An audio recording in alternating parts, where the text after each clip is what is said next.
Welcome to the Art Lady's home. Today I'm going to share with you how I built this simple slab-built ceramic bird feeder.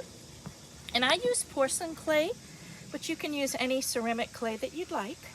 And then, of course, I used a little bits of clay to decorate it and to make it personal. And I'll show you some close-up details here.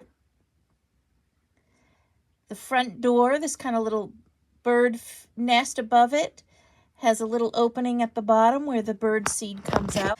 There's also an opening on the side. And in the back, I have a larger opening underneath the roof, and that's where you fill up the bird seed. And then as the birds eat the seed in the tray here, then the bird seed comes out. But I want to share with you some details here of the flowers. And it has a really pretty little scalloped edge. And then it has a sweet little bird on top. And I do have patterns for this. And my patterns also include butterflies in different sizes and a few other different kinds of flowers if you need to use patterns to make your own bird feeder. You can find the patterns by clicking on the title of the video, and it will take you to my Teacher Pay Teachers store called the Art Ladies Store. Here's a view of the feeder looking down, right here.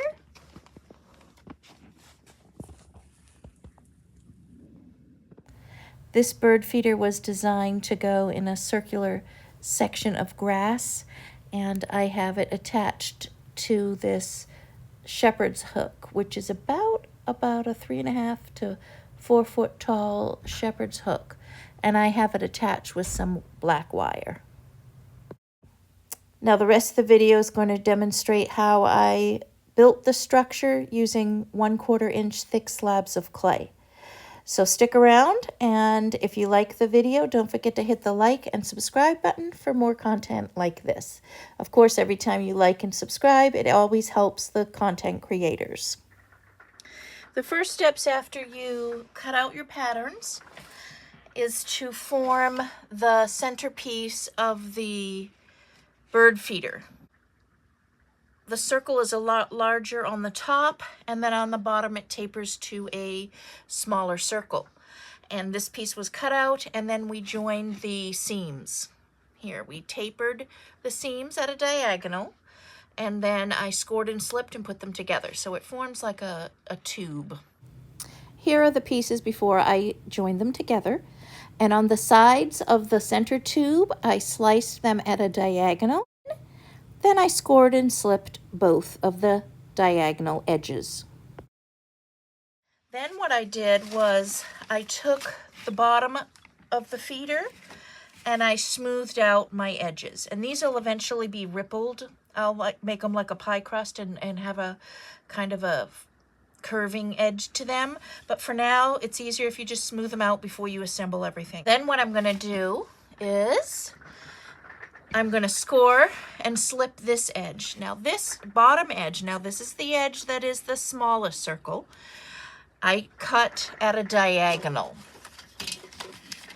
And so I went diagonally down toward the outside. So this side is taller, and then this goes shorter. So it was diagonally cut toward the outside, not an inside diagonal. That would look like that. And then I'm going to score and slip this area, and then I'm going to center it on the center of the base. And I've smoothed out all the outer edges. Any edge that's going to show, I've just smoothed out with a metal rib. It's easier to smooth it out now than to smooth it out after you've built it. And just smooth out this. This just takes out the marks if you've used a rolling pin, or it takes out the texture from the slab roller. I'm going to just kind of just roughly center it. So I've marked the center. I'm going to just very lightly kind of trace around the edges so I know where to score and slip. So then I score and slip. Once I have it placed on in the center, I'm just going to give a few taps to this top area.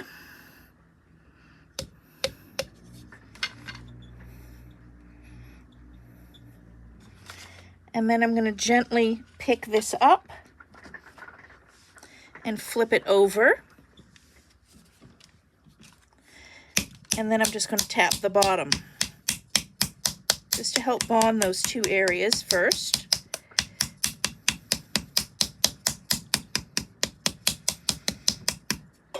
And then I'm going to flip it back over very carefully.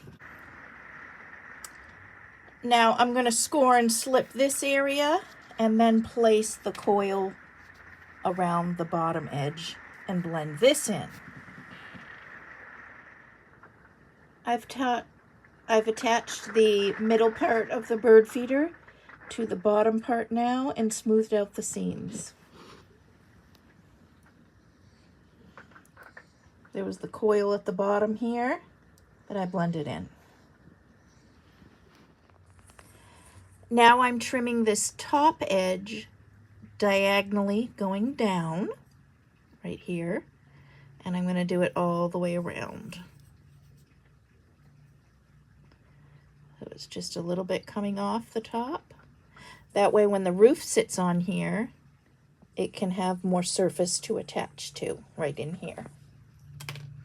And I'm going to do that all around the whole room.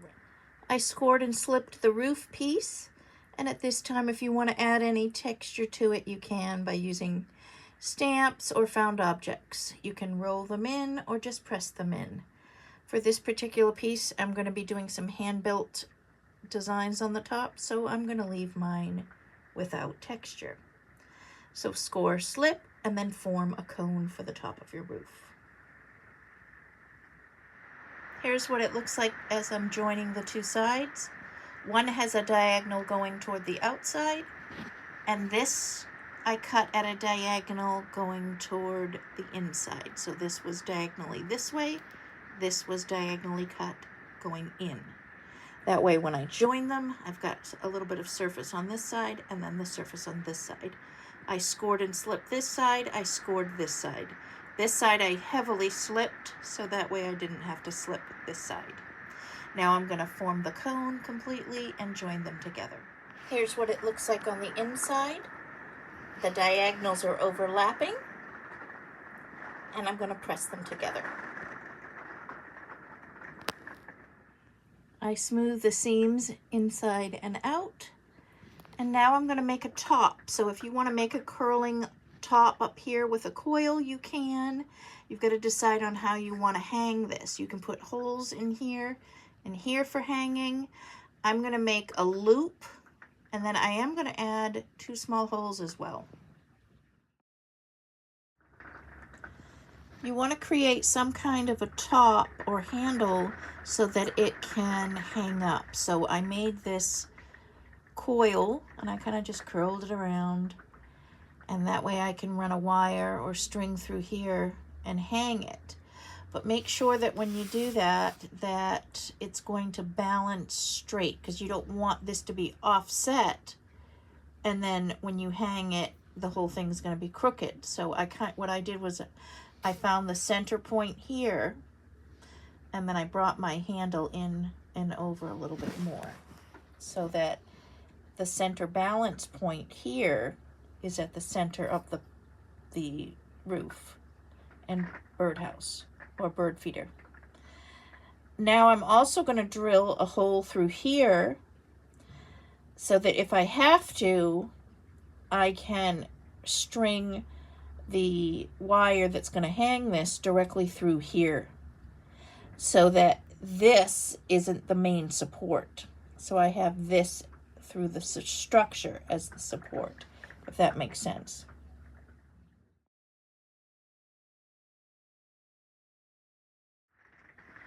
I attached the roof. I scored and slipped the diagonal on the top of the cylinder in the center.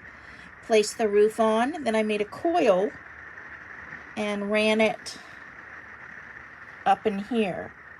The coil goes around the underside where it meets the cylinder and the roof. And then I paddled this part here to join the sides, the roof and the cylinder together. And then I pressed in a wood tool. You can see inside here the coil has a little press marks in it. That's how I joined the roof. Once the roof was attached, I added some water to the edge and softened this, and then gave it a little bit of a scalloped swirl edge here. Kind of like you make a pie crust. You push one down and then lift one up. Push one down, lift one up. Here's what it looks like from the top view.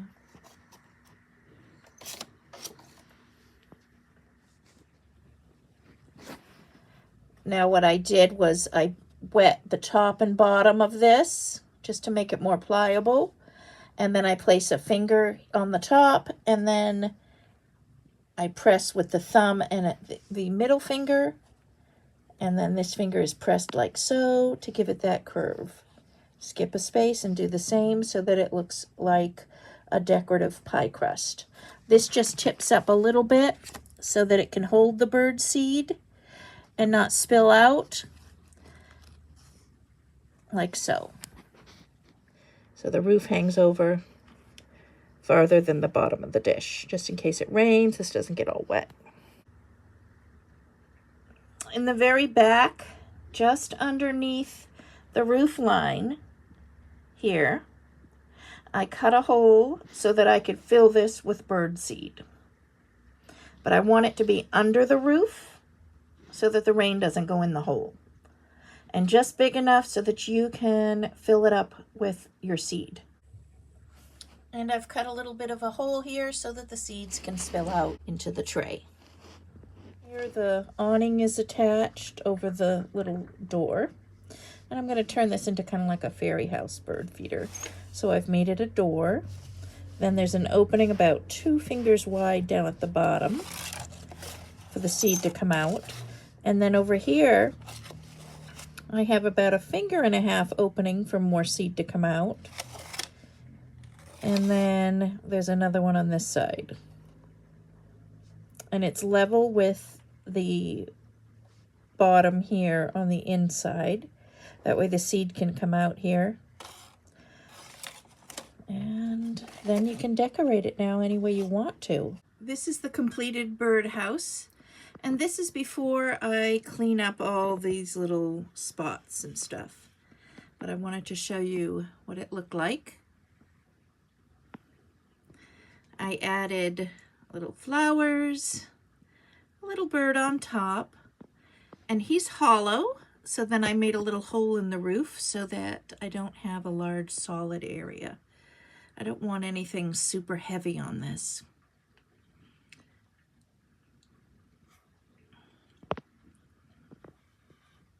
I placed little holes here so that I can have hanging little crystal balls coming down.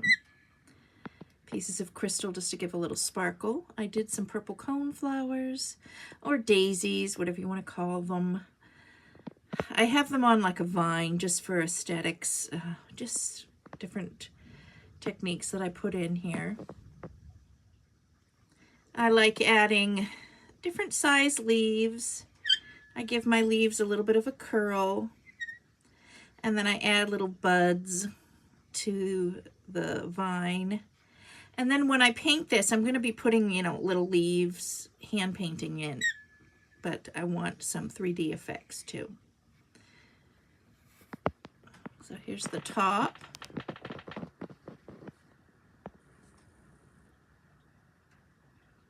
This has a pretty delicate curve, a beautiful swirling design. And here's the bottom. I'm keeping this fairly plain because I'm planning on painting some stripes in here. I'm not sure if I'll end up doing that, but that was my plan. I did put a little bird nest in here with some baby birds. They kind of look like dolphins right now, but I'm going to clean them up, and once you have the big yellow beak, they'll look like baby birds.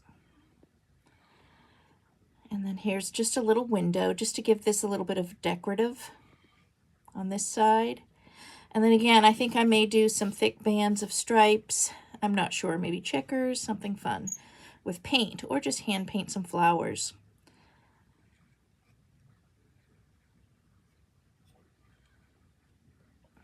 And there it is. And I do have patterns for all of this. If you're a beginning artist and you need to trace flowers and want to use the bird tracing shapes and things, you can. So, and then of course the structure's all in easy to use patterns. So I hope you enjoy the video. Don't forget to hit the like and subscribe button if you want to see more of this content. For those that are interested in the glazes I used, they were Mako Stroke and Coat glazes, except the blue glaze. So all glazes you see, Mako Stroke and Coat. I painted them first, and then I covered them with a wax resist, and then I dipped the entire piece into a blue Robin's Egg Blue Studio dipping glaze. I used for the roof a pink Mako Stroke and Coat, and then the blue dipping glaze was on top of that to create a light blue effect for the roof. But you can see how the bird's a little bit darker, and so are the sides of the bird feeder is a little bit darker as well. Hope you enjoy the video. Again, don't forget to hit the like and subscribe button.